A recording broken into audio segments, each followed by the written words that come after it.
Okay, so let's do a very simple video on how to update Scripture Live.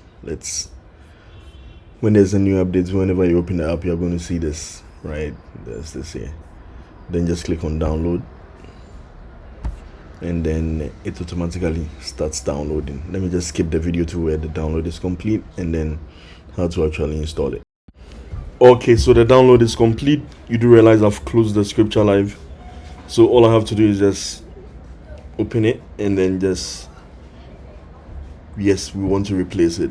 Okay, so we're on 1.4.6. when it's done, we should go to 1.4.7. so I can close this and then just eject it, and then come around down here and then click on my Scripture Live, and then once I open it, I should see the latest version. Yeah, let's see.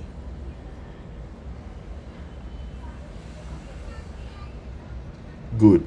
So at this point, anytime you update it, this is what it will tell you, or anytime you install it afresh, this is what it will tell you: Scripture Live not open, Apple could not verify this, blah blah blah. So don't click on move to trash, just click on done, come back here, open a new instance of terminal, just type command plus space, then just type terminal, then click on open. Now when you click on open, quickly go to your Scripture Live dashboard. So let me bring this here. Quickly go to your Scripture Live dashboard. So let me just sign in. Quickly go to your Scripture Live dashboard, and then log in. This is what you're going to do. What you're going to do is go to the subscription. In fact, go to the downloads. When you go to the downloads, you see this thing happened, right? When you try to open it, this is what it said, right?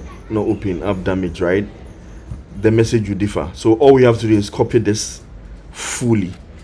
I'm pressing Command C. I'm just clicking done. Then I'll go back into the terminal and I'll just paste it here. Once I paste it here, I can close the terminal and then reopen the app.